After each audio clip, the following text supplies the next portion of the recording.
Well, folks, the holidays are upon us, and so this year we thought we'd retell one of our favorite stories from the archives. One which contains a little small town charm, teenage mischief, and dynamite. Yeah, folks, it's another one of the stories of Appalachia.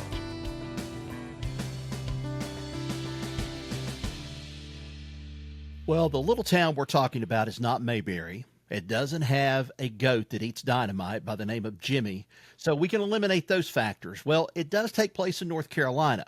But here's the thing. It takes place in the town of Spruce Pine, North Carolina. And you know, Spruce Pine, like a lot of areas in western North Carolina, been hit by the flood and so forth by the flood from Hurricane Helene. But this is a story that's kind of aimed at, I don't know, cheering you up to a certain degree, maybe if you're wanting to look at it that way, Steve. Well, I don't know. I guess it's just something unusual that happened over there over It's true. the holidays many, many years ago. Hmm. And folks, this story is courtesy of our friends over at the Mitchell County Historical Society in North Carolina, and we thank them for sharing this story with us so we can share it with you. If you'd like to know more about Mitchell County's history, visit their website at mitchellnchistory.org. Well, Rod, we're heading back to New Year's Eve, 1959, to the quiet little town of Spruce Pine, North Carolina. Now, New Year's celebrations are usually pretty festive, maybe a little rowdy with some firecrackers and a little partying, but two young men, William Douglas Green and Joseph Arthur McKinney, decided they were going to ring in the new year a bit differently, with a bang. And Rod, I mean that quite literally. Yeah, Steve. And folks, let's just tell you something. Don't, ignore the names that we just mentioned. They're going to come back here prominently in the story, but let's go on.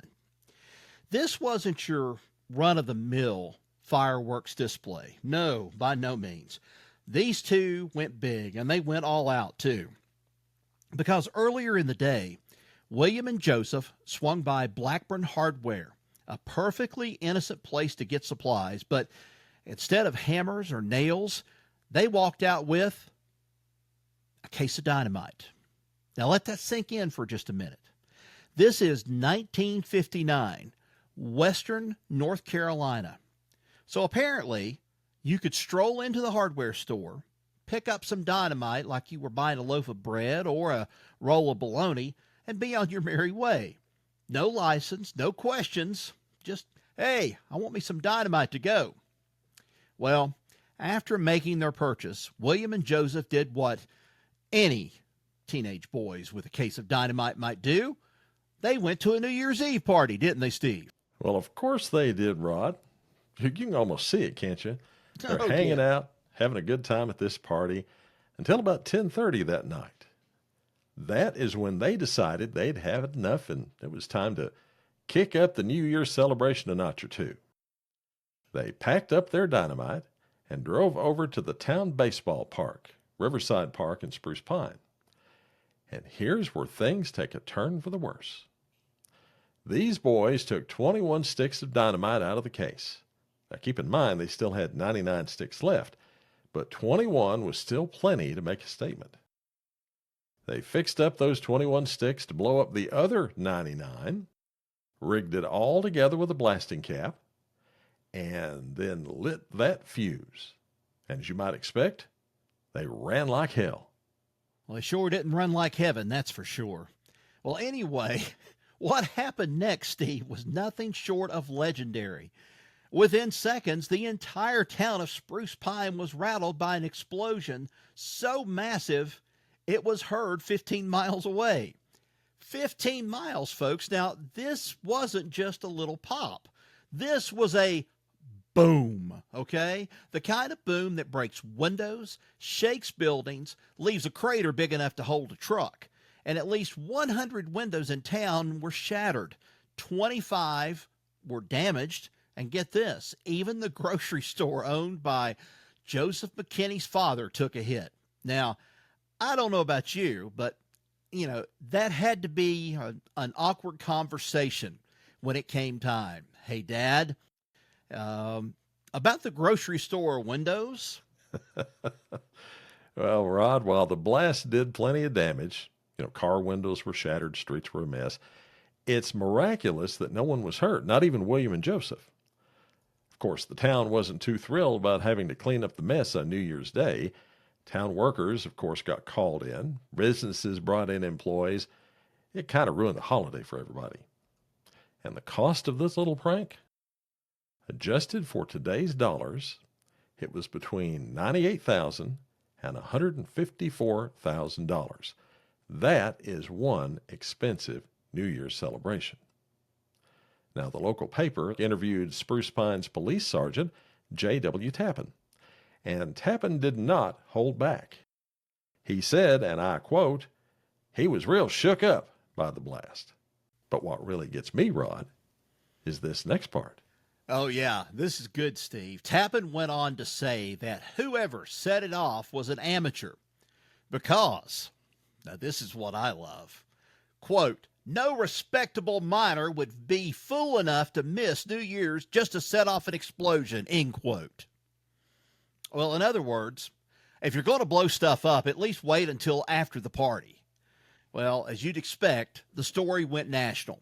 News of the explosion made it on to the Associated Press and United Press International wire services, with newspapers across the country picking up the headline. One letter even arrived at the Spruce Pine post office addressed to Spruce Pine, or in parentheses, or what's left of it, North Carolina. Well, now, William and Joseph must have realized they were in deep trouble, because instead of laying low, they went to their parents, confessed everything, and being the responsible men they were, their fathers called the police. The boys were arrested on a misdemeanor charge of illegally exploding dynamite and were released on a $1,000 bond, which for 1960 was no small sum. To make matters worse, just 3 days later, at 3:30 in the morning on January 3rd, an earthquake shook the Spruce Pine area. Now, it only lasted about 10 seconds and didn't cause any damage, but as you could expect, people were terrified. Hundreds of calls flooded the police and fire departments from folks thinking it was a second explosion. Wow, kind of makes you scratch your head and wonder, could that explosion have triggered this tremor or earthquake that happened just a few days later? Who knows? But back to William and Joseph. When the dust settled, literally, legal trouble didn't just stop with the boys. The hardware store employee who sold them the dynamite faced an indictment as well. Solicitor J. Allie Hayes made it clear that dynamite was being sold like popcorn and cheesecake in Mitchell County, and he vowed to crack down on it. It's almost as bad as saying, hey, they're selling moonshine and everything else around here, but it's being sold like popcorn and cheesecake in the county. Well, in the court, the boys pleaded guilty. The judge deferred sentencing to September, and while we don't know the exact punishment, we do know this. It was the first and the last time William Green and Joseph McKinney messed with dynamite. Well, we're talking about the literal thing of dynamite, okay? Their fathers made sure of that. Well, what happened to these two pranksters? Well, it turns out they did just fine. Joseph McKinney went on to become an economist and college professor, teaching in Virginia, Japan, and at Baylor University.